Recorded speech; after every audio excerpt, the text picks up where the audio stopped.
मी पायांना एकदा विचारलं मी पायांना, तुम्ही थकत नाहीत का? एकदा विचारलं मी पायांना, तुम्ही थकत नाहीत का?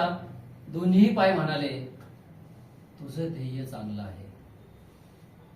तू समाज हितात निसर्ग हितात कृती करतोस, गरजवंतांच्या हाकेला धावतोस, पाय नसलेल्यांचा पाय होतोस. अपयश आलं तरी खचत नाहीस, यशानं हुरळून जात नाहीस. आम्हाला घेऊन तू वाचनालयात जातोस.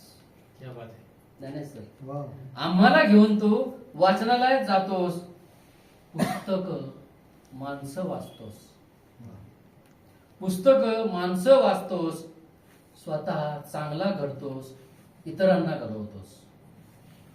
स्वतः चांगला घडतोस, इतरांना घडवतोस, आणि शेवटचं वाक्य, तू आमच्या मनासारखं करतोस. तू आमच्या मनासारखं करतोस. हे पाहायचं म्हणजे